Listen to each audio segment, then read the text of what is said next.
Hello my dear student, once again welcome back to आपका Paras academy A square. हम लोग last class में electrolytic cell पढ़ रहे थे एंड प्रोसेस ऑफ इलेक्ट्रोलिसिस पढ़ रहे थे। हाँ है ना। जिससे मैंने आपको दो सॉल्ट का इलेक्ट्रोलिसिस पढ़ा दिया था। कौन कौन से दो सॉल्ट का इलेक्ट्रोलिसिस पढ़ाया था? तो आपको हो गया सर NaCl मोल्टेन हो गया था, NaCl क्या हो गया था, एक्वस हो गया था। दोनों कैसे हो गए थे? आइए हम लोग एग्जाम्पल नंबर 3 से स्टार्ट करते हैं। Case 3, electrolysis of lead bromide. यही था ना। इलेक्ट्रोड कैसा लिया था? इनर्ट इलेक्ट्रोड विथ क्या? लेड ब्रोमाइड की बात करूं तो सॉल्ट क्या होगा?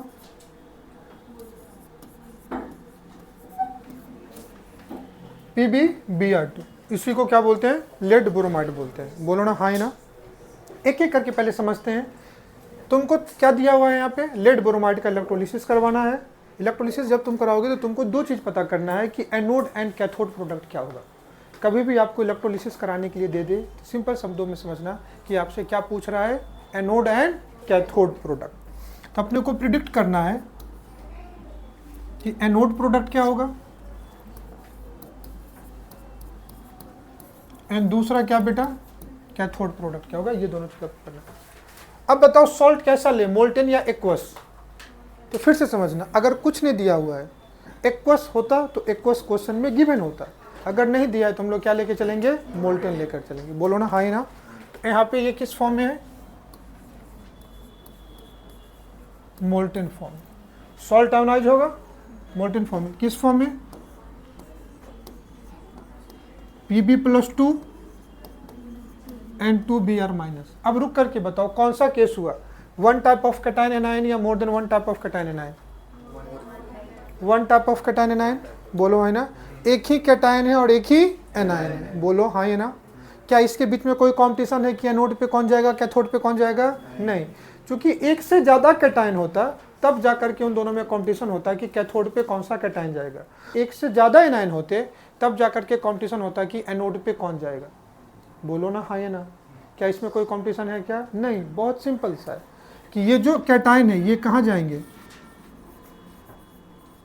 तुम कहोगे सर ये कैथोड पे जाएंगे। और ये जो एनायन है ये कहाँ जाएंगे? तुम कहोगे सर ये कहाँ जाएंगे? एनोड पे। एक एनोड पे जाएगा, दूसरा क्या जाएगा? कैथोड पे। जो एनोड पे जा रहा है उसका कौन सा प्रोसेस होगा? तुम कहोगे इसका ऑक्सीडेशन प्रोसेस होगा। और जो कैथोड पे जा रहा है उसका कौन सा होगा? रिडक्शन। इसका प्रोसेस क्या होगा? रिडक्शन। हाँ, एक केस और बन सकता था यहाँ पे। क्या बन सकता था कि अगर इलेक्ट्रोड इनर्ट ना होकर के एक्टिव मेटल होता तो हो सकता था कि इलेक्ट्रोड और आयन के बीच में कंपटीशन होता एनोड या कैथोड पे कि ऑक्सीडेशन किसका और रिडक्शन किसका। लेकिन एक बात और क्वेश्चन आसान हो गया कि ये जो इलेक्ट्रोड है वो कैसा है? इनर्ट है। मतलब ना तो उसका ऑक्सीडेशन होगा ना तो उसका क्या होगा? रिडक्शन होगा। अब हम लोग को रिएक्शन लिखना है तो बताओ पहले एनोड रिएक्शन लिखे या पहले कैथोड रिएक्शन? तो मैंने कहा था कभी भी अगर लिखना हो तो एनोड को प्रेफरेंस हम लोग पहले देते हैं। एट एनोड प्रेफरेंशियल ऑक्सीडेशन क्या बेटा? Take place. तो सबसे पहले मैं एनोड रिएक्शन लिखता हूँ। अब एनोड पे कौन सा आयन आएंगे? Anion, Br- ion. तो यहाँ पे सिंपल Br- आयन आएंगे। Br- क्या होंगे? ये इलेक्ट्रॉन लॉस करके कहाँ आएंगे? न्यूट्रल Br2 प्लस किसमें? इलेक्ट्रॉन में। बैलेंस करने के लिए इसको 2 से मल्टीप्लाई करोगे और ये तुमको क्या मिलेगा? Anode product. कोई दिक्कत? तुम कहोगे एट कैथोड, कैथोड पे क्या आएंगे? कैटायन। कैटायन में कौन सा आयन है? Pb+2। तो क्या होंगे? Pb। चूंकि ये जो कैथोड है ये निगेटिव टर्मिनल बैटरी का है, इससे Pb+2 क्या करेंगे? 2 इलेक्ट्रॉन लेंगे और किस में आ जाएंगे? Pb सॉलिड में आएंगे। बोलो हाँ या ना। तो जो लेड है वो तुमको कहाँ मिलेगा? कैथोड पे। और जो ब्रोमीन है वो तुमको कहाँ मिलेगा? एनोड पे। बोलो हाँ या ना। तो ये तुमको कहाँ मिलेगा? Cathode product. अब इक्वेशन को ऐड कर दो। तुमको फुल सेल रिएक्शन लिख लेते हैं। क्या लिखें?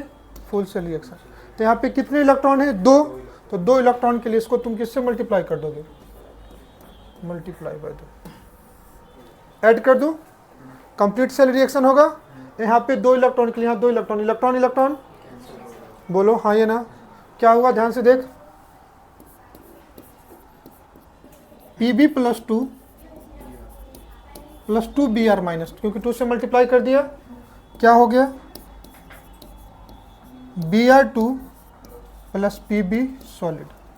ये Pb plus and Br minus ये कहाँ से आ रहा था, Pb Br2 जिसका तुमने क्या करा रहे थे इलेक्ट्रोलिसिस। अरे बोलो हाँ ये ना, तो एरो पे क्या लिखूं, तुम कहोगे सर इलेक्ट्रोलिसिस लिख दो। तो ये जो प्रोसेस हुआ इसको क्या बोलूँगा, इलेक्ट्रोलिसिस। ब्रोमीन गैस तुमको कहाँ मिलेंगे, एनोड प्रोडक्ट, और ये तुमको कहाँ मिलेंगे। क्या मेरी बात समझ में आई तुमको, बोलो। तो कभी भी अगर मैं मोल्टेन लेड ब्रोमाइड का क्या कराऊँ इलेक्ट्रोलिसिस करा दूँ, तुमको anode and cathode product, anode product में तुमको क्या मिला Br2, और कैथोड प्रोडक्ट पे क्या मिला, समझ में आया। ये आपका क्या हुआ आंसर हुआ, समझ में आया, बोलो ना। तो इस टॉपिक में हम लोग पढ़ ही रहे हैं कि अगर आप इलेक्ट्रोलिसिस कराते हो तो आपको प्रोडक्ट क्या मिलेगा, आपको प्रोडक्ट को प्रिडिक्ट करना। तीसरा हो गया। आइए केस 4 पढ़ाता हूँ। अब इस केस में क्या करता हूँ मैं, कॉपर सल्फेट का इलेक्ट्रोलिसिस कराता हूँ। किसका करा देता हूँ, copper sulphate, electrolysis of copper sulphate. कोई दिक्कत, हम क्या करते हैं एक्वस कॉपर सल्फेट का क्या करा रहे हैं, इलेक्ट्रोलिसिस करा रहे हैं। इसका 2 केस पढ़ना है हम लोग को। एक केस वो पढ़ना है जहाँ पे इलेक्ट्रोड हम लेते हैं इनर्ट इलेक्ट्रोड, और दूसरा केस वो पढ़ना है जहाँ पे हम लोग एक्टिव इलेक्ट्रोड लेते हैं, किसी न किसी अदर मेटल का लेंगे। तो मैं पहला पार्ट बता दे रहा हूँ, कौन सा, जब हम लोग इनर्ट इलेक्ट्रोड लेते हैं। हम लोग को क्या पढ़ना है, electrolysis of aqueous copper sulphate पढ़ना है। कहा था इसका 2 केस पढ़ेंगे। एक केस वो जब इलेक्ट्रोड क्या है, इनर्ट है, और इनर्ट इलेक्ट्रोड मतलब या तो प्लेटिनम का होगा या ग्रेफाइट होगा। तो इससे कोई फर्क नहीं पड़ता ये किसका है, या तो प्लेटिनम हो सकता है या। अब ध्यान से देखो ये क्या है एक्वस, ये क्या है कॉपर सल्फेट। एक्वस मतलब क्या रहा होगा, वाटर। तो एक तो यहाँ पे क्या हो गया वाटर, और कॉपर सल्फेट है तो ये किस में टूटेगा, Cu+2 एंड SO4-2। और अगर H2O है तो ये किस में टूटेगा, H+ एंड क्या बेटा OH-। बोलो ना हाँ ना। तो मैंने कहा था कि ऑक्सीडेशन और रिडक्शन H+ या OH- का समझने से अच्छा है कि तुम सिंपल समझ लो कि वाटर का ही ऑक्सीडेशन रिडक्शन हो सकता है। क्या कुछ गलत कह रहा हूँ, नहीं। और दूसरा कैटायन और एनायन में देखोगे तो यहाँ पे कॉपर सल्फेट कहाँ जाएगा, कॉपर सल्फेट का कॉपर आयन कहाँ जाएगा, कैथोड पे, और ये कहाँ जाएगा एनोड पे। सेल बनाने की जरूरत नहीं है, सिर्फ मैं रिएक्शन लेके समझाता हूँ। सबसे पहले मैं एनोड रिएक्शन का एनालिसिस करता हूँ। एट एनोड पे क्या होगा प्रोसेस, तुम कहना ऑक्सीडेशन होगा, तो एनोड पे होगा ऑक्सीडेशन, इसमें कोई संदेह नहीं। अब ऑक्सीडेशन होने के लिए कौन कौन सा आयन एनोड पे पहुंचेगा, तो सबसे पहले कॉपर सल्फेट का कौन सा आयन होगा, SO4-2, और दूसरा वाटर का भी तो हो सकता है। तो दूसरा किसका हो सकता है, या तो मैं OH- बोलूं या इसी को क्या बोल दूं H2O। यही कहा था ना, OH- बोलूं या इसी को क्या बोलूं H2O। मतलब 2 आयन के बीच में यहाँ पे क्या होगा, कंपटीशन होगा। मतलब 2 आयन का ऑक्सीडेशन पोटेंशियल कंपेयर करोगे तुम, और उसके हिसाब से तुम प्रोडक्ट क्या करोगे, डिसाइड करोगे। बोलो ना हाँ या ना। अब कभी भी एक से ज़्यादा आयन अगर इलेक्ट्रोड पे आते हैं तो तुमको मैंने कहा था कि तुमको इलेक्ट्रोकेमिकल सीरीज की जरूरत पड़ेगी। किसकी जरूरत पड़ेगी, इलेक्ट्रोकेमिकल सीरीज। और इलेक्ट्रोकेमिकल सीरीज क्या कहता है कि एनोड पे ऑक्सीडेशन उसका होगा जो इलेक्ट्रोकेमिकल सीरीज में ऊपर प्रेजेंट होगा। बोलो हाँ ना। और जो सारे एनायन है वो मेटल से क्या है, नीचे है। तो वाटर से नीचे कौन कौन से मेटल आते हैं, कॉपर, सिल्वर एंड गोल्ड, और उसके भी नीचे क्या है, एनायन। तो मतलब सल्फेट आयन को और अगर H2O को कंपेयर करो तो कौन ऊपर आएगा, वाटर। बोलो हाँ ना। इतनी बात तो समझ में आ गया। अब तुम देखोगे किसी बुक में तो इसको ऑक्सीडेशन पोटेंशियल की वैल्यू से समझाया हुआ होगा, लेकिन अपन ऑक्सीडेशन पोटेंशियल की वैल्यू कहाँ से लाएंगे क्या, नहीं। तो अपने को इसी से समझना पड़ेगा कि कहाँ से समझ सकते हैं। तो चूंकि जितने भी एनायन है वो कहाँ है, नीचे प्रेजेंट है। इस केस में वाटर कहाँ है, ऊपर प्रेजेंट है ना। तो बताओ किसका ऑक्सीडेशन होगा, वाटर। बोलो हाँ ना। इन दोनों में से किसका ऑक्सीडेशन होगा, वाटर का। हमने किसके हेल्प से देखा, इलेक्ट्रोकेमिकल सीरीज। तो लिख देता हूँ फ्रॉम ECS। अगर वाटर का तुम कराओगे तो अगर H2O का ऑक्सीडेशन होगा तो बताओ क्या मिलेगा, O2 एज ए प्रोडक्ट मिलता है। 4H+ प्लस क्या बेटा, 4 इलेक्ट्रॉन। 2 से मल्टीप्लाई कर, बोलो हाँ ही ना। लेकिन रुक करके तुमको ये भी समझा देता हूँ कि मान लो कभी सल्फेट आयन का ऑक्सीडेशन कराना पड़े, इसका कराना पड़े तो तुमको ये भी तो आना चाहिए ना, SO4 - 2 का कराना पड़े तो ये होगा। और अगर SO4 आयन का क्या करा दूं, ऑक्सीडेशन करा दूं, क्या बोलते हैं इसको, पर ऑक्सीडाइज सल्फेट आयन। क्योंकि इसका जो एसिड होगा ना ये H2S2O8 होता है। क्या होता है, देखो एनाइन है ना, 2 माइनस चार्ज, तो इस पे 2H प्लस दे दो तो क्या मिल जाएगा, एसिड बन जाएगा। तो इसका एसिड क्या होगा, H2S2O8। बोलो एग्जाम्पल देख लो, स्ट्रक्चर यही होता है H2S2O8, यही इसका क्या होता है, स्ट्रक्चर होता है। और इसमें ऑक्सीजन ऑक्सीजन के बीच में जो सिंगल बॉन्ड है, यहाँ पे जो ऑक्सीजन ऑक्सीजन के बीच में सिंगल बॉन्ड है, इसी बॉन्ड को बोलते हैं परऑक्साइड लिंकेज। क्या बोलते हैं इसको, परऑक्साइड लिंकेज। बोलो ना हाई ना। और इसलिए इस एसिड को बोलते हैं परऑक्सीडाइज सल्फ्यूरिक एसिड। क्या बोलते हैं इसको, इस एसिड का नाम परऑक्सीडाइज सल्फ्यूरिक एसिड। सल्फ्यूरिक एसिड तुमसे इतना खैर कोई पूछेगा नहीं तो भी फिर मैं बता देता हूँ, इस एसिड को बोलते हैं। और ये जो आयन है SO4 - 2, अगर तुम इसका एसिड बनाओगे तो इसका एसिड क्या मिलेगा, H2SO4, जिसको क्या बोलते हैं, सल्फ्यूरिक एसिड। अब एक चीज मैं तुमको ये भी क्लियर कर देता हूँ, जब इस सल्फेट आयन का हम ऑक्सीडेशन करते हैं तो इसमें ऑक्सीडेशन किसका होगा, सल्फर एटम का हो रहा है या ऑक्सीजन का, तुम कहोगे ऑक्सीजन का होता है। किसका होता है, ऑक्सीजन का होता है। इस केस में भी ऑक्सीडेशन किसका हो रहा है, ऑक्सीजन का। और इस केस में भी ऑक्सीडेशन किसका हो रहा है, ऑक्सीजन का हो रहा है। और ऑक्सीडेशन को मैं सिंपल शब्दों में कहा था कि अगर ऑक्सीजन है तो अगर ऑक्सीडेशन है तो इसका ऑक्सीडेशन नंबर क्या होगा, बढ़ेगा। और ऑक्सीडेशन नंबर कैसे बढ़ता है, क्योंकि इस केस में जो ऑक्सीजन पे चार्ज है, ये यही स्ट्रक्चर इसका HOS double bond O double bond O OH। तो किसी भी ऑक्सीजन का अगर तुम ऑक्सीडेशन स्टेट देखोगे तो ये -2 होता है। कितना होता है, और पर ऑक्साइड में जो ऑक्सीजन पे जो चार्ज होता है कितना होता है, -1। तो -2 और -1 में कौन ग्रेटर है, -1। तो ऑक्सीडेशन स्टेट बढ़ा तो क्या हुआ होगा, ऑक्सीडेशन। तो इस केस में भी ऑक्सीडेशन इस केस में भी ऑक्सीडेशन ऑक्सीजन मॉलिक्यूल का हो रहा है, इस केस में भी ऑक्सीडेशन ऑक्सीजन एटम का हो रहा है, और इस केस में भी ऑक्सीडेशन किसका हो रहा है, ऑक्सीजन एटम का हो रहा है। बोलो हाँ ना। लेकिन इसमें से कौन सा रिएक्शन होगा, ये वाला या ये वाला, तुम कहोगे ये वाला। समझ में आया, कोई दिक्कत नहीं। अब किस रिएक्शन की बात कर लूँ, एट कैथोड। चलो आ जाओ, कैथोड पे क्या होगा, तुम कहोगे सर रिडक्शन होगा, तो यहाँ पे क्या लिख दूँ। अब रिडक्शन होने के लिए, रिडक्शन किसका होता है, कैटायन या एनायन का, कैटायन का। तो कैटायन क्या है यहाँ पे, कॉपर आयन। तो यहाँ पे क्या है, Cu+2 आयन। और दूसरा क्या है, वाटर। वाटर का मतलब H+। बोलो हाँ ही ना। ध्यान से समझना, पहले कैथोड पे रिडक्शन किसका होगा, जो ECS में नीचे होगा। अगर नीचे बात करोगे तो वाटर के रिस्पेक्ट में 3 ही मेटल है जो नीचे होते हैं। कौन कौन से, कॉपर, सिल्वर एंड गोल्ड। कौन आगे आया, इसको याद रखने के लिए बोलते हैं। और कभी भी ये मेटल अगर वाटर के रिस्पेक्ट में है तो हमेशा रिडक्शन मेटल का होगा, वाटर का नहीं होता।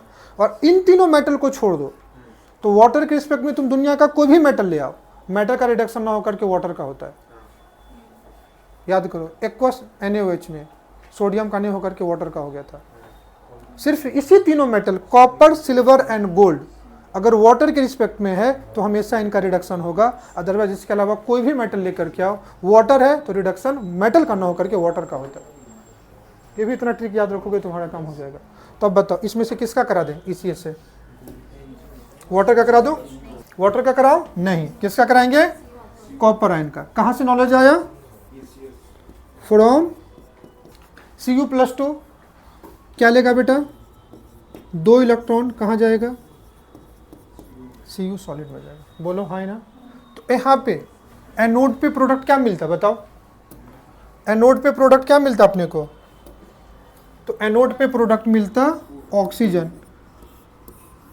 और कैथोड पे प्रोडक्ट क्या मिला, कोई दिक्कत। अगर मैं कंप्लीट इस सेल रिएक्शन को लिखूं, किसको लिखूं, सेल रिएक्शन को लिखूं, तो एनोड पे कौन सा रिएक्शन होगा, H2O वाला होगा। क्या ये होगा क्या, तुम कहोगे सर ये नहीं होगा। बोलो ना हाँ ना। तो क्या लिखो बता, 2H2O gives O2 plus 4H plus 4 electron. क्या कुछ गलत कह रहा हूँ? अब आ जाओ, कैथोड पे रिएक्शन क्या हो जाएगा? Cu plus 2 electron give Cu solid. क्या कुछ गलत कह रहा हूँ? इलेक्ट्रॉन कैंसिल होना चाहिए, तो मैं क्या करूँगा, नीचे वाले रिएक्शन को 2 से मल्टीप्लाई कर दूंगा। क्या हर एक बच्चों को समझ में आ रही है? चलो, इलेक्ट्रॉन इलेक्ट्रॉन, क्योंकि फुल सेल रिएक्शन में कभी इलेक्ट्रॉन नहीं आएगा, तो क्या आएगा ध्यान से देखना, 2H2O प्लस, आगे क्या मिला, Cu सॉलिड प्लस क्या मिला, O2, ये मिला ना O2, साथ में क्या मिला, 4H प्लस। बोलो हाँ ये ना, कोई दिक्कत?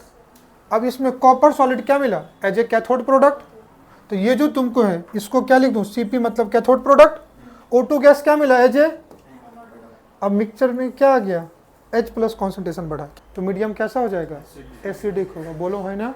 तो इससे अगर तुमसे कभी पूछ भी दे electrolysis of aqueous copper sulphate अगर कराते हो, तो कभी ऐसे भी पूछ दे मीडियम कैसा हो जाएगा, तुम कहोगे मीडियम होगा एसिडिक। मीडियम कैसा होगा? क्या कुछ गलत कह रहा हूँ? बोलो ना हाँ या ना। एनोड प्रोडक्ट कैथोड प्रोडक्ट समझ में आ गया। अब इसी काम को अपन क्या कराते हैं, इसी क्वेश्चन को सिर्फ इलेक्ट्रोड चेंज करेंगे और इलेक्ट्रोड इनर्ट की जगह हम लोग कॉपर इलेक्ट्रोड लेते हैं। क्या लेते हैं? मैं कॉपर इलेक्ट्रोड लेके तुमको बता दूंगा, आयरन इलेक्ट्रोड लेके बता दूंगा, तुमको समझ में आ जाएगा कि क्या हो सकता है। बोलो ना हाँ या ना। हमने क्या किया, एक्वस कॉपर सल्फेट लिया। एक्वस मतलब एक चीज कॉम्पिटिशन में क्या आ गया, वाटर, कॉपर सल्फेट है तो आयन क्या मिला, copper ion and sulphate ion. क्या कॉपर एंड सल्फेट आयन के बीच में कोई कंपटीशन है क्या? नहीं, दोनों का स्वभाव ही अलग अलग है। एक कैटायन है तो कैथोड पे जाएगा, एक एनायन है तो, लेकिन जब दोनों एनोड और कैथोड पे दोनों आयन पहुंचेंगे तो वहां पे पहले से वाटर पहुंचा हुआ होगा। बोलो हाँ ना। तो पहले आ जाओ एनोड पे, एनोड पे सल्फेट आयन आए तो साथ में क्या आया, वाटर आयन। वाटर और सल्फेट आयन में कॉम्पिटिशन हुआ। तुमको पता है सारे एनायन नीचे होते हैं, तो एनायन से ऊपर वाटर होगा ना, तो ऑक्सीडेशन किसका कराया, वाटर का। वाटर का ऑक्सीडेशन ऑलरेडी पढ़ चुके हैं, ऑक्सीजन एज ए क्या मिला, एनोड प्रोडक्ट। जब हम लोग कैथोड पे आए तो कैथोड पे क्या आया था, कैटायन। कैथोड पे क्या था, cation, copper ion. Copper ion के साथ साथ क्या होगा, वाटर होगा। दोनों में देखो, कैथोड पे रिडक्शन उसका होगा जो सीरीज में क्या है, नीचे है, और वाटर के रिस्पेक्ट में 3 ही आइटम नीचे हैं, कॉपर, सिल्वर एंड गोल्ड, जिसमें से कॉपर है तो रिडक्शन किसका हुआ, कॉपर का हुआ। कैथोड पे प्रोडक्ट क्या मिला, कॉपर आयन। बोलो हाँ ना। दोनों को साथ में लिख करके तुमको फुल सेल रिएक्शन बता दो। क्या कुछ गलत कह रहा हूँ? बोलो ना हाँ या ना। किसका इलेक्ट्रोलिसिस? अगेन कॉपर सल्फेट का है, लेकिन अब मैं इलेक्ट्रोड चेंज करूंगा। यहाँ पे इलेक्ट्रोलाइट्स, इलेक्ट्रोलाइट्स क्या लूँ, तुम कहोगे सर एक्वस कॉपर सल्फेट, क्या बोलोगे, बोलो हाँ ना। और इलेक्ट्रोड तुम कहोगे सर यहाँ पे हेडिंग ऐसे डाला था, यहाँ पे हेडिंग ऐसे क्यों डाला, तो उससे कोई फर्क नहीं पड़ता, तुमको डिफरेंट हेडिंग समझ में तो आना चाहिए ना। सिर्फ हर केस में हम लोग इलेक्ट्रोलाइट और इलेक्ट्रोड ही चेंज कर रहे हैं। प्रोसेस क्या चल रहा है, इलेक्ट्रोलिसिस। तो यहाँ पे इलेक्ट्रोड क्या लिया, एक्टिव मेटल। अब एक्टिव मेटल में मैं स्पेसिफिक कर देता हूँ, यहाँ पे मैं इलेक्ट्रोड भी कॉपर का ही लेता हूँ। किसका ले लूँ? अभी भी कॉपर सल्फेट एक्वस है तो आयन क्या क्या मिलेगा, रुक करके पहले समझ लेते हैं। एक तो एक्वस है तो H2O मिलेगा, आयन क्या मिलेगा, Cu plus 2 and SO4 minus 2। बोलो ना हाई ना। क्या कोई कंफ्यूजन? सबसे पहले हम लोग एनोड रिएक्शन को एनालिसिस करते हैं। किसकी बात कर लूँ? एनोड पे क्या क्या आएगा, सबसे पहले देखना, एनोड पे आएगा, बिल्कुल सही कह रही है, पहले एनायन आएगा SO4 माइनस 2। बोलो कोई दिक्कत नहीं। दूसरा क्या है, H2O। क्या कुछ गलत कह रहा हूं? तीसरा एनोड किसका बना होगा, कॉपर का, तो इलेक्ट्रोड भी तो मेटल ही ना, तो एक ये भी होगा कि कंपटीशन मेटल के बीच में भी होगा। बोलो हाय ना। क्या कुछ गलत कह रहा हूं? रुक करके केस समझना। हमने क्या लिया, एनोड रिएक्शन। एनोड पे क्या क्या आ सकते थे, तो एक तो वाटर आया, सॉल्ट का एनायन आया, इलेक्ट्रोलाइट्स का, और एक मेटल भी तो क्या है इस बार एक्टिव है, तो मेटल का भी एक चांस हो सकता है। चलो दूसरा एट कैथोड, मैं दोनों एक साथ लिखता हूं, एट कैथोड पे क्या होगा, कहना रिडक्शन। अब रिडक्शन किसका किसका हो सकता है, कॉपर आयन का, दूसरा H2O का हो सकता है, एंड तीसरा कॉपर भी तो है, हो सकता है ये कॉपर इलेक्ट्रोड। बोलो हाँ ना। ये जो कॉपर आयन है ये इलेक्ट्रोलाइट का है, और ये जो कॉपर है ये इलेक्ट्रोड का है। बोलो ना हाँ कि ना। चलो अब बताओ कैथोड पे रिडक्शन किसका होगा? तुम कहोगे सर सीरीज में जो नीचे प्रेजेंट होगा, सीरीज में जो नीचे प्रेजेंट होगा। और जितने भी मेटल हैं, मेटल में 3 ही मेटल हैं जो वाटर से नीचे हैं। बोलो हाँ ना। अब दूसरा रुक करके समझना, यहाँ पे फिर कई लोग मिस्टेक कर जाते हैं। अब यहाँ पे कॉपर आयन और कॉपर मेटल भी है। ये जो कॉपर आयन है ये कहाँ से आ रहे हैं? इलेक्ट्रोलाइट से। बोलो, तो ये जो कॉपर आयन है ये कहाँ से आ रहे हैं? इलेक्ट्रोलाइट से। और ये जो कॉपर है ये कहाँ से आ रहे हैं? अब बताओ किसका होगा? देखो फंस गए। तो याद रखना, मैंने तुमको ऑलरेडी इलेक्ट्रोकेमिकल सेल में ही कहा था, मेटल और आयन है तो रिडक्शन का मतलब होता है आयन इनटू मेटल। रिडक्शन का मतलब, तो मतलब यहाँ पे इलेक्ट्रोड का ना होकर के इलेक्ट्रोलाइट्स का हो रहा है। बोलो ना, भूल गए क्या? रिडक्शन का मतलब, अरे कैथोड पे क्या होगा? रिडक्शन कैथोड पे क्या होगा? और रिडक्शन बताया था मेटल और आयन है तो कैसे देखोगे? आयन मेटल में जाए तो यहाँ पे क्या होना चाहिए रिडक्शन में? आयन्स इनटू, मतलब सॉल्यूशन में जो कॉपर आयन होंगे वो इलेक्ट्रॉन लेकर के कहाँ चला जाएगा? इलेक्ट्रोड पे। बोलो यही होगा ना। तो क्या हुआ? जो Cu+2 एक्वस थे वो 2 इलेक्ट्रॉन लिया, किससे? From electrode. और कहाँ चला गया? Cu सॉलिड में। मतलब किस इलेक्ट्रोड पे गया? कैथोड वाले पे। तो ये कहाँ मिला? कैथोड प्रोडक्ट सेट हो रहा है। अब आ जाओ एनोड की बात करते हैं। एनोड पे क्या होगा? ऑक्सीडेशन। किसका ऑक्सीडेशन? एनायन का। एनोड पे एनायन का होता है, लेकिन एनायन के केस में अगर कोई मेटल है तो मेटल तो हमेशा एनायन से ऊपर होते हैं ना। ECS को तो मैंने याद ही ऐसे कराया था, जितने भी मेटल है एनायन से ऊपर होते हैं, एनायन मेटल से नीचे होते हैं। एनोड पे ऑक्सीडेशन उसका होगा जो ऊपर होगा। ऊपर मेटल है एनायन है? मेटल है।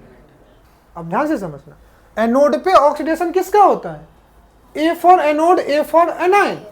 बोलो हाँ ना। तो एनोड पे क्या आया होगा? एनायन। अच्छा कि तुम पूछ भी दिए। तो एनायन के केस में, एनायन के रिस्पेक्ट में मेटल तो हमेशा ऊपर है। अरे बोलो ना हाँ या ना। तो एनायन से ऊपर में क्या प्रेजेंट है? क्या कुछ गलत कह रहा हूं? तो ऑक्सीडेशन किसका कराओगे, मेटल का या एनायन का? यही तो मैं भी कह रहा हूं। मेरी बात समझ में नहीं आए तो क्या ECS क्लियर हुआ? अब तुम कहोगे वाटर का एनायन भी होगा, तो एनायन क्या होगा? OH-, चाहे OH- हो या SO4-2, इसके रिस्पेक्ट में कॉपर ऊपर है। क्या मैं यहाँ पे कॉपर आयन लेकर के आया हूँ क्या? नहीं। रिडक्शन आयन का होना है, ऑक्सीडेशन मेटल का होना है। ऑक्सीडेशन मतलब मेटल इनटू आयन। बोलो, तो अब क्या हुआ? क्या हुआ बताओ? अरे बताओ। तुम कहोगे ना इसका हुआ ना इसका हुआ, किसका होगा? और ये जो कॉपर ये किसका वाला? इलेक्ट्रोड वाला। क्या कुछ गलत कह रहा हूं? तो जो कॉपर Cu इलेक्ट्रोड है ये किस में जाएगा? Cu+2 एक्वस सॉल्यूशन में आएगा। बोलो भाई ना। तो ये किस में आ गया? एक्वस। और क्या दे दिया? 2 इलेक्ट्रॉन। क्या मैं कुछ गलत कह रहा हूं? अरे हाँ या ना, कुछ तो बोल। ये कहाँ मिला? ये इलेक्ट्रोड कहाँ गया? सॉल्यूशन में आ गया। एनोड पे ये रिएक्शन हुआ। यहाँ पे सॉल्यूशन का कॉपर कहाँ चला गया? कैथोड पे। बोलो हाँ ना। चलो मैं सेल रिएक्शन लिखता हूँ। क्या लिखूँ? एनोड पे रिएक्शन क्या हो रहा है? Cu, ये इलेक्ट्रोड है ना। जो कॉपर एनोड था दरअसल उसी का ऑक्सीडेशन हुआ, और ये कॉपर कहाँ गया? आयंस में। और क्या बेटा? 2 इलेक्ट्रॉन। क्या कुछ गलत कह रहा हूं? नहीं। कैथोड पे क्या हुआ? जो Cu+2 एक्वस आयन था वो 2 इलेक्ट्रॉन लेकर के कहाँ चला गया? कॉपर कैथोड पे। बोलो हाँ ना। तो ये क्या मिला? कैथोड। क्या कुछ गलत कह रहा हूं? चलो सेल रिएक्शन को मैं लिख देता हूं, तुम ध्यान से दे। समझने वाली बात क्या हुई? 2 इलेक्ट्रॉन से 2 इलेक्ट्रॉन, ये क्या आया? Cu एनोड, एनोड ही किस में चला गया, आयन में, और यही आयन यहाँ आ गया। तो जो एनोड इलेक्ट्रोड का कॉपर आयन में गया था वही आयन सॉल्यूशन से कैथोड पे चला गया। अरे बोलो ना हाँ या ना, किस में चला गया, Cu कैथोड। क्या सॉल्यूशन पर कुछ फर्क हुआ, सॉल्यूशन में जो भी आयन थे उसका कुछ ऑक्सीडेशन रिडक्शन हुआ, नहीं हुआ। मतलब कहने वाली बात क्या है, तुम कहोगे सर एक डायग्राम से अगर दिखाओगे, तो हमने एक डायग्राम लिया इलेक्ट्रोलाइटिक सेल का, ये भी किसका है, कॉपर का, ये भी किसका है, कॉपर। हमने क्या लिया था, एक्वस CuSO4, बोलो ये लिया था ना। ये कौन सा टर्मिनल पॉजिटिव, ये कौन सा, एनोड पे क्या हुआ कि ये जो कॉपर इलेक्ट्रोड था ये कहाँ है, Cu+2 में, बोलो हाँ या ना। और कैथोड पे क्या हुआ कि ये जो Cu+2 आए थे यही कहाँ चले गए, बोलो ना हाँ या ना। अब रुक करके तुम देखो, तो टाइम के साथ ये जो एनोड है यही एनोड है ना, और ये तुम्हारा क्या है, कैथोड। कैथोड पे तो कॉपर जाकर के डिपॉजिट ही हो रहा है, बोलो हाँ ना। और एनोड का कॉपर धीरे धीरे सॉल्यूशन में जा रहा है, तो टाइम के साथ एनोड पतला होगा कि नहीं होगा, और टाइम के साथ कैथोड क्या होगा, वेट बढ़ेगा कि नहीं बढ़ेगा। अब मैं क्या करता हूँ, इसी काम को डेली लाइफ में यूज करने की कोशिश करता हूँ। अब मैंने क्या किया, एक सेल बनाया जिसमें एनोड लो इतना ज़्यादा ले लिया, ले सकता हूँ। और ये एनोड में कोई इम्प्योर कॉपर का लेता हूँ, किसका लेता हूँ, इम्प्योर कॉपर, जिसको मुझे प्यूरिफाई करना है। समझ में आ रहा है तुमको। तो ये जो मैं लिया इस बार, ये अभी भी एनोड लिया हूँ लेकिन इम्प्योर लिया हूँ। कैसा लिया हूँ, इम्प्योर, मतलब और भी इम्प्योरिटी वगैरह होगी। और इधर कैथोड का मैं एक वायर जैसा ले लिया हूँ, नॉर्मल एक वायर ले लिया हूँ कैथोड का, जा सकता हूँ ना, कोई दिक्कत। इसको भी बैटरी से जोड़ता हूँ, अभी भी ये कैसा पॉजिटिव, ये वायर कैसा, इलेक्ट्रोलिसिस होगा। होगा क्या कि इस इम्प्योर जो एनोड कॉपर के हैं, इससे कॉपर आयन सॉल्यूशन में आएंगे। क्या इम्प्योरिटी का कुछ होगा, नहीं। इम्प्योरिटी धीरे धीरे इसके बॉटम में जमा होता जाएगा, इम्प्योरिटी धीरे धीरे इसके बॉटम में जमा होगा कि नहीं होगा, बोलो हाँ ना। टाइम के साथ ये एनोड पतला होगा कि नहीं होगा, क्या कुछ गलत कह रहा हूं। और क्या होगा, इससे ये कहां पे आएगा, Cu+2, और यही Cu+2 इस पे जाएगा। तो टाइम के साथ क्या होगा कि जो मैंने कॉपर वायर का कैथोड लिया था इसका वेट बढ़ेगा, बोलो हाँ ना। मतलब इम्प्योर कॉपर एनोड से ऑक्सीडाइज होकर के कैथोड पे प्योर कॉपर जाएगा कि नहीं जाएगा, और एनोड के नीचे उसकी जो इम्प्योरिटी है वो क्या होगा, जमा होगा। इसको बोलते हैं एनोड मड, बोलो है ना। और इस प्रोसेस को बोलते हैं इलेक्ट्रो रिफाइनिंग। क्या बोलते हैं, रिफाइनिंग, जहाँ पे सॉल्ट का या इलेक्ट्रोलाइट का नहीं हो रहा है, इलेक्ट्रोड का ही ऑक्सीडेशन रिडक्शन हो रहा है। इस प्रोसेस को क्या बोलेंगे, इलेक्ट्रो रिफाइनिंग। तो ये एग्जाम्पल किसका हो गया, इलेक्ट्रो रिफाइनिंग का। और जब भी इलेक्ट्रो रिफाइनिंग आपको करना है तो कॉपर को हम लोग ये इसी तरीके से क्या करते हैं, रिफाइन करते हैं। कॉपर को हम लोग क्या करते हैं, इसी तरीके से। कोई दिक्कत। अब तुम कल्पना करो, एनोड अभी भी मैं कॉपर का लेता, एनोड अभी भी किसका लेता, और कैथोड वायर जो है ना वो आयरन का ले लेता। किसका ले लेता, तुम कभी देखे होगे घर में जो बर्तन वगैरह होती है, प्रेशर कुकर, उसके ऊपर स्टील के ऊपर कॉपर की लेयर चढ़ी होती है, बोलो ना हाँ ना। तो ये जो कैथोड वायर जो लिया है मैंने, ये जो यहाँ पे ध्यान से देख, कैथोड वायर ये प्योर लिया है। तो कैथोड वायर में इस बार क्या करता, आयरन का ले लेता, लोखंड का ले लेता, बोलो है ना। तो यहाँ पे एक मेटल क्या होता, आयरन भी होता।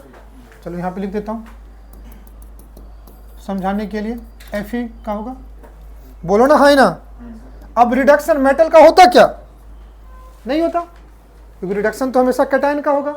रिडक्शन का मतलब आयन इनटू मेटल, और वहां पे तो आयरन लेते भी तो आयरन मेटल होता, बोलो ना है ना। जैसे इस कॉपर इलेक्ट्रोड का नहीं हुआ रिडक्शन, तो वैसे आयरन इलेक्ट्रोड का भी नहीं होता, लेकिन ऑक्सीडेशन तो सेम यही होता। तो होता क्या इस केस में, जो रॉड कैथोड का है उसके ऊपर जाकर के कॉपर डिपॉजिट होते कि नहीं होते, तब उसको क्या बोलते हैं, इलेक्ट्रोप्लेटिंग। किसी भी एक मेटल के ऊपर दूसरे मेटल का कवरिंग होना। बोलो ना हाय ना, समझ में आया कि स्टील के गिलास पे, स्टील के कढ़ाई पे ऊपर से कॉपर क्यों, उस प्रोसेस को क्या बोलते हैं, इलेक्ट्रोप्लेटिंग। और इसको क्या बोलेंगे, इलेक्ट्रो। क्या मेरी बात समझ में आई हर एक बच्चों को? अरे बोलो ना हाँ या ना, समझ आए तो बोलना हाँ, ना समझ आए तो बोलना ना। समझ में आए केस तुमको? क्योंकि कैथोड आयरन का लेते तो एनोड रिएक्शन पे कोई फर्क पड़ता क्या? नहीं। मैं फिर से बोलता हूँ, कभी भी कंफ्यूजन होता है बच्चों को तो बच्चे बार बार एक ही कंफ्यूजन करते हैं, वो कैटायन एनायन को कंपेयर करने लगते हैं। बिल्कुल नहीं। अब लास्ट पढ़ना है, क्या बता, H2SO4 सल्फ्यूरिक एसिड।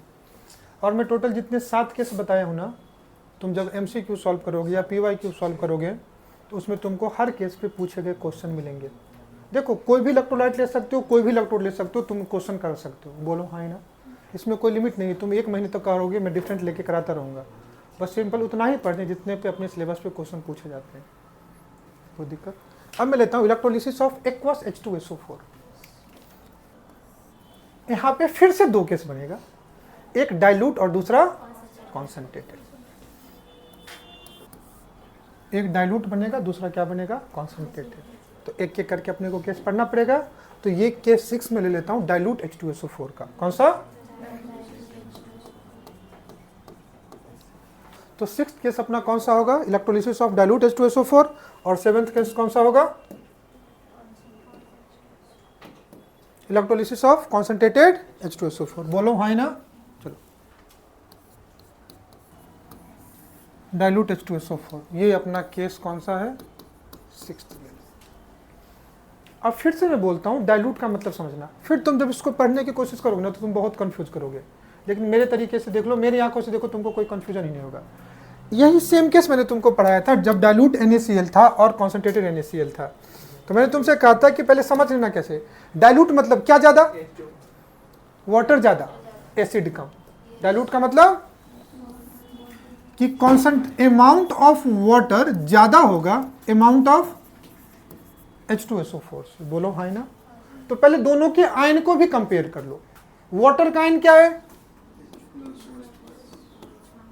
H+, और वाटर का आयन क्या है, OH- आयन। क्या कुछ गलत कह रहा हूं?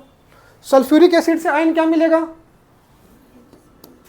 यहां से भी H+ मिला और यहां से भी क्या मिला। कुछ गलत कह रहा हूं तो बताना, बोलो ना हाँ ना। अब चले H+ वाटर से या H+ एसिड से है, दोनों तो H+ ही है ना, फिर कंफ्यूजन हो गया। तो याद रखना, मैंने बार बार बोलता हूँ, H+ मतलब क्या बेटा, वाटर। तो यहाँ पे वाटर का अमाउंट एसिड से मिलने वाले H+ से क्या है, ज़्यादा है। क्या कुछ गलत कह रहा हूँ? और यहाँ पे OH- का अमाउंट एसिड से मिलने वाले SO4- से क्या है, ज़्यादा है। बोलो हाँ ना। जब कंपटीशन होगा भी तो इस H2O और H+ में होगा। जीवन में एक मोड़ ऐसा आ गया जहां पे एसिड का H+ एंड वाटर के बीच में कंपैरिजन है। तो पिछले वाले केस में Cu+2 और H+ में कंपैरिजन देख रहे थे, वो तो बहुत दूर दूर हो गया, ये तो बहुत पास का है। तो इसका भी तो जवाब निकालना पड़ेगा, और जितना पढ़ा है उतने से निकालना पड़ेगा। अब क्या करूं, सबसे पहले एनोड रिएक्शन को लूं या कैथोड रिएक्शन को? Anode reaction. तो एट एनोड, अगर एनोड पे बात करोगे तो एनोड पे क्या होना है, ऑक्सीडेशन। और ऑक्सीडेशन किसका, एनायन का। ये मत भूल जाना, बार बार यही मिस्टेक होता है। तो यहाँ पे एनायन आएंगे, तो एनायन में क्या क्या आएंगे भाई, H2O आएंगे या SO4-2 आएंगे। क्या कुछ गलत कह रहा हूं? अब बता दोनों में से किसका ज्यादा होगा। अब एनोड पे क्या होगा, ऑक्सीडेशन किसका करा रहा हूं, बोलो है ना। और वैसे भी याद रख लेना, ऐसे भी याद करना कि इलेक्ट्रोलिसिस में यही होता है ना कि ये तुम्हारा एक इलेक्ट्रोड है, ये तुम्हारा दूसरा इलेक्ट्रोड है, इसको बैटरी से लगा दिए, यही होता है। ये तुम्हारा पॉजिटिव हुआ, ये तुम्हारा निगेटिव हुआ। एनोड पे वही एनायन आएगा ना जो इलेक्ट्रोड के पास होगा, और जो ज़्यादा होगा इलेक्ट्रोड के पास वही मिलेगा ना। मैं तुमको ये भी समझाया था कि डाइल्यूट और कॉन्सेंट्रेटेड में कैसे देखना है। मान लो SO4- होना चाहता लेकिन डाइल्यूट है तो ज्यादा क्या SO4 है या वाटर है? वाटर। तो ये चारों तरफ किससे सराउंडेड होगा? बोलो ना, हाई ना। क्या कुछ गलत कह रहा हूं?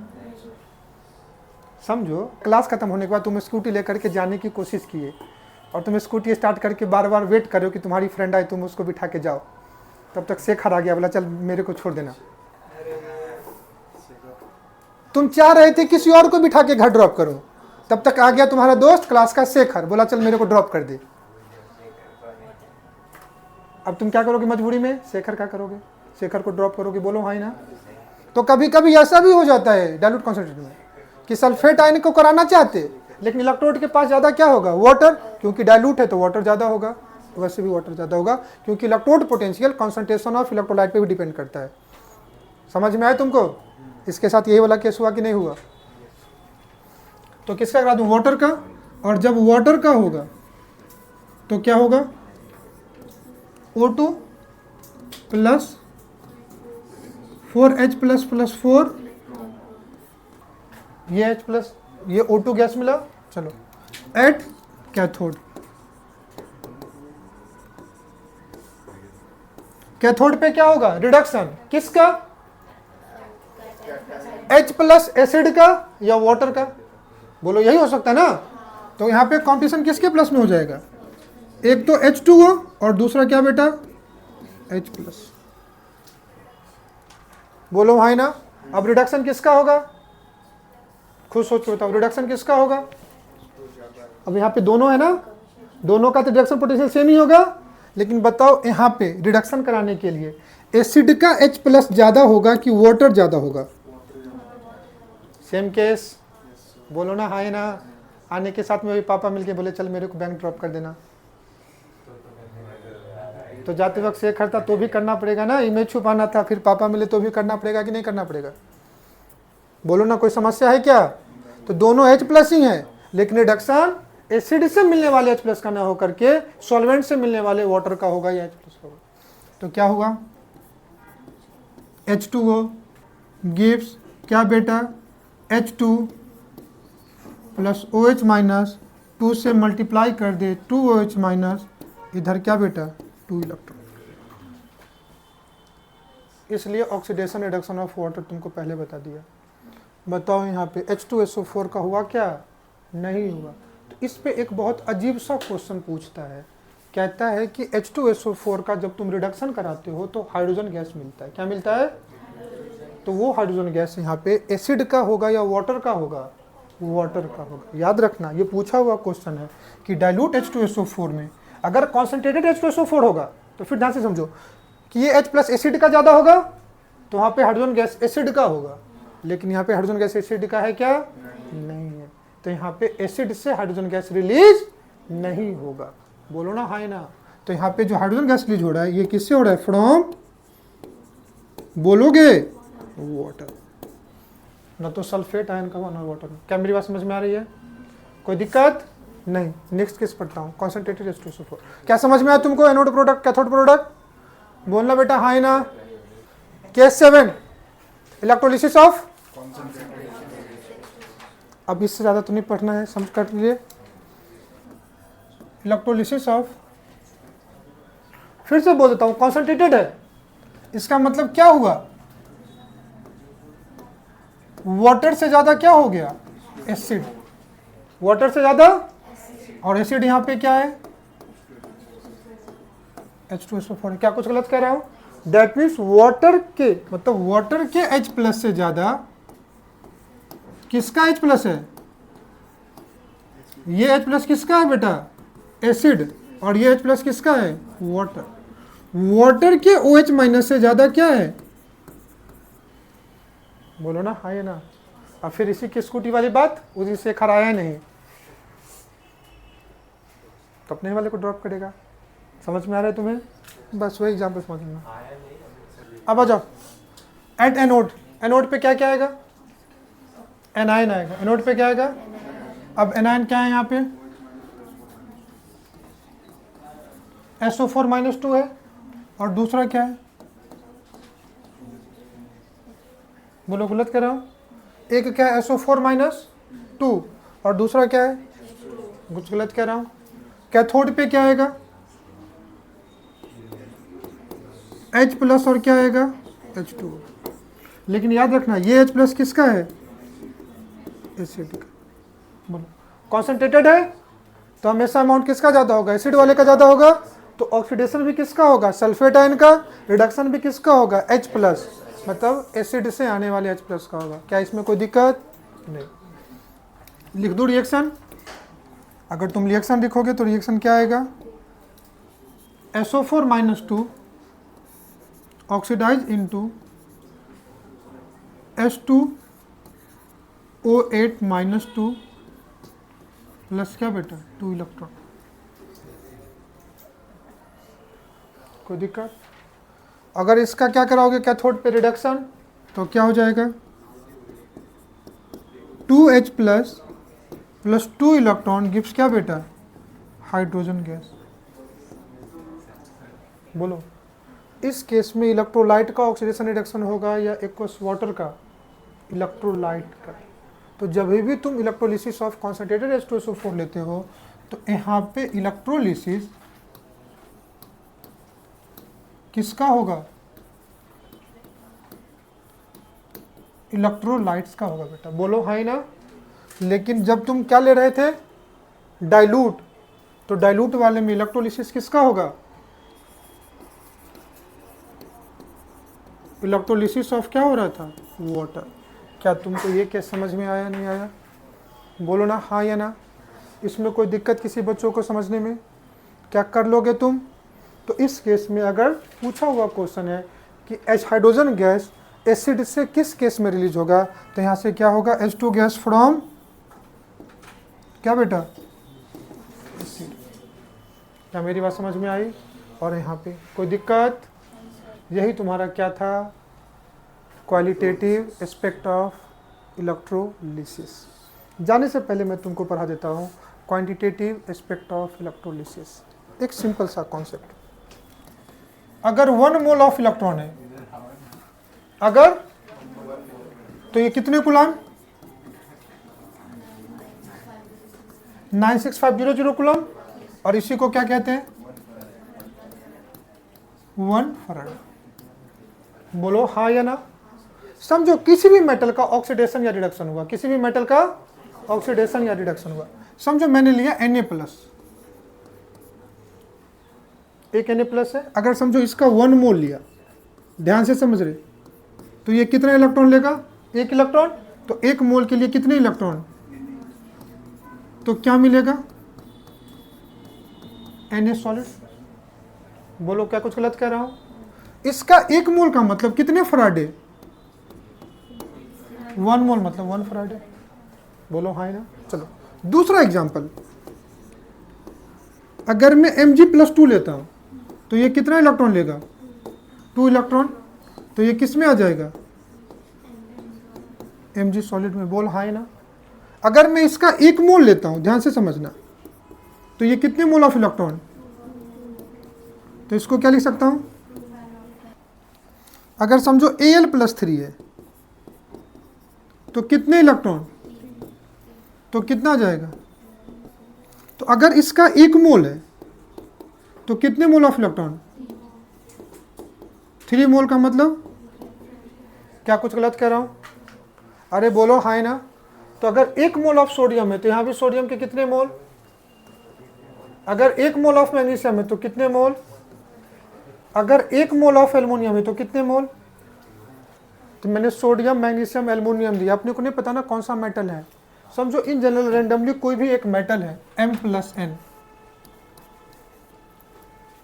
चार्ज कितना है N, तो इसको कितने इलेक्ट्रॉन लगेंगे, N इलेक्ट्रॉन लगेंगे। तो क्या मिलेगा M मेटल। बोलो है ना। ये क्या है आयंस, ये तुमको क्या मिलेगा सॉलिड। अगर इसके 1 मोल है तो इसके कितने मोल, N मोल। N मोल का मतलब N फराडे, इसके भी कितने mole. For reduction of 1 mole of M+N ion required N mole of electron. ये भी कह सकता हूं कि for reduction of m+n mole of ion required n faraday charge. तो मैं ये भी कह सकता हूं n faraday charge is required for complete reduction of m+n ion. बोलो ना हाँ ना। क्या मैं कह सकता हूं, ऐसा नहीं कह सकता हूं? कोई दिक्कत? चलो मैं इसी को लिखता हूं, n faraday charge is required for reduction of क्या बेटा, 1 मोल ऑफ, बोलो है ना। तो n फैराडे चार्ज से कितने मोल? 1 मोल। तो तुम बताओ कि 1 फैराडे चार्ज से कितना होगा? 1/n मोल। क्या यूनिटरी मेथड लगाया है? समझ में नहीं आया? फिर से ध्यान से समझ। 1 फैराडे 1 मोल ऑफ आयन के लिए, मोनोवैलेंट के लिए, 2 Faraday 1 mole of monovalent ion. तो 1 फैराडे 1/2, बोलो ना है ना। 3 फैराडे ऑफ इलेक्ट्रॉन या 3 Faraday of charge is required for complete reduction of Al+3 ion. तो 1 Faraday 1/3 Al+3 ion. n faraday charge is required for complete reduction of 1 mole of m+ ion. तो इसके 1 मोल के लिए इसके n फैराडे, तो इसका n Faraday मतलब इसका 1 मोल, तो इसका 1 फैराडे मतलब 1/n मोल। बोलो ना हाँ या ना। 1/n मोल ऑफ क्या बेटा, m+n आयन। बोलो हाँ या ना। रुक करके मैं इधर एक चीज तुमको समझाता हूं कि कभी भी किसी आयन पे जो चार्ज होता है, चार्ज ऑन क्या बेटा, आयन। यहां पे m+n चार्ज कितना था, +n। तो आयन का जो चार्ज होता है वही उसका वैलेंस फैक्टर या n फैक्टर होता है। बोलो हाँ ना। फिर से बोलता हूं, आयन पे जो चार्ज है वही उसका क्या होगा, n फैक्टर होता है। तो इसका जो n फैक्टर होता है, या कई सारी बुक में इसी को वैलेंस फैक्टर बोलता है। तो ये किसके बराबर होगा, चार्ज के बराबर। किसके बराबर होता है, चार्ज के। बोलो हाँ ना। और कभी भी किसी के मोल को उसके n फैक्टर से मल्टीप्लाई कर दो तो तुमको इक्विवेलेंट निकल जाता है। क्या निकल जाता है? चलो एक लाइन तुमको और लिख करके समझाऊंगा। नंबर ऑफ इक्विवेलेंट, इक्यू मतलब इक्विवेलेंट, तो क्या होगा, number of mole into n factor. Mole को अगर n फैक्टर से मल्टीप्लाई कर दो तो क्या निकल जाएगा, इक्विवेलेंट। बोलो ना हाँ या ना। तो 1 फैराडे कितने मोल, 1/n mole of m+ ion. तो इस आयन का n फैक्टर कितना हो गया, n, क्योंकि आयन पे चार्ज कितना है, n। तो इसके 1/n मोल को n से मल्टीप्लाई कर दूं, मोल को n फैक्टर से मल्टीप्लाई करूं तो क्या निकल जाएगा, इक्विवेलेंट। तो इसको क्या लिख सकता हूं, 1 Faraday charge is equal to 1/n into n, equivalent of m+n ion. तो 1 और 1, तो देखो 1 फैराडे मतलब 1 इक्विवेलेंट। तो जितने नंबर ऑफ इक्विवेलेंट होते हैं वही नंबर ऑफ क्या होते हैं, फैराडे। बोलो ना हाँ ना। तो आज की क्लास का मुझे ये टॉपिक पढ़ाने का यही कॉन्सेप्ट लाना था कि हमेशा अगर ऑक्सीडेशन रिडक्शन हो रहा है तो जितने फैराडे चार्ज पास कराओगे उतने ही इक्विवेलेंट सब्सटेंस का क्या होगा, इलेक्ट्रोलिसिस होगा। मतलब number of Faraday is equal to number of क्या बेटा, इक्विवेलेंट। जैसे मोल होता है वैसे क्या होता है, इक्विवेलेंट। नंबर ऑफ इक्यू ऑफ क्या बेटा, सब्सटेंस, विच इज आइदर क्या बेटा, ऑक्सीडाइज और रिड्यूस। तो आज का टॉपिक मैं तुमको यहीं पे छोड़ रहा हूं। यहां तुमको पता हो गया कि कभी भी क्वालिटेटिव एस्पेक्ट में बात करेंगे तो नंबर ऑफ फैराडे किसके बराबर होगा, नंबर ऑफ फैराडे बराबर होगा किसके, नंबर ऑफ इक्विवेलेंट के। जैसे मोल होता है ना वेट बाय मॉलिक्यूलर वेट, तो वैसे इक्विवेलेंट होता है weight by equivalent weight, weight by. और तुम अगर नंबर ऑफ इक्विवेलेंट की बात करोगे तो वेट बाय इक्विवेलेंट। क्या मेरी बात समझ में आई तुमको? अरे हाँ या ना। तो यहां तक तुमको क्लियर है? अगर तुम इतना छोटा सा कॉन्सेप्ट समझ गए ना तो तुमको फैराडे लॉ ऐसे चुटकी में समझ में आ जाएगा। और ऐसे ही बोल देता हूं, नंबर ऑफ फैराडे, किसी भी चार्ज को 96500 से तुम क्या कर दो, डिवाइड कर दो किसी भी चार्ज को। यही आया था ना बेटा, ध्यान से देख। Number of Faraday is equal to number of क्या बेटा, इक्विवेलेंट। तुमको क्या बोला, इक्विवेलेंट को क्या लिखोगे, वेट बाय इक्विवेलेंट वेट, जिसको W बाई ई लिख देते हैं। बोलो है ना। इक्विवेलेंट वेट कैसे निकालोगे, तो जैसे मॉलिक्यूलर वेट निकालते हो ना तुम, तो तुम इक्विवेलेंट वेट निकालने के लिए क्या करोगे, मॉलिक्यूलर वेट को डिवाइड कर दोगे n फैक्टर से। बोलो ना हाँ या ना। इधर क्या क्या, number of Faraday 96500 coulomb equal to 1 Faraday. ध्यान से देखो, 96500 कूलम इक्वल टू कितना बेटा, तो बताओ 1 कूलम इक्वल टू 1 अपॉन, बोलो ना हाँ या ना। तो कभी भी जो चार्ज है उसको 96500 से डिवाइड कर दूं तो फैराडे निकल जाएगा। जो भी चार्ज है उसको 96500 से डिवाइड कर दूं तो फैराडे निकलेगा। तो नंबर ऑफ फैराडे क्या करोगे, Q अपॉन 96500। बोलो हाँ ना। What is current, rate of flow of charge per unit time. Electric current I is equal to क्या बेटा, Q बाई टी। तो Q इज इक्वल टू,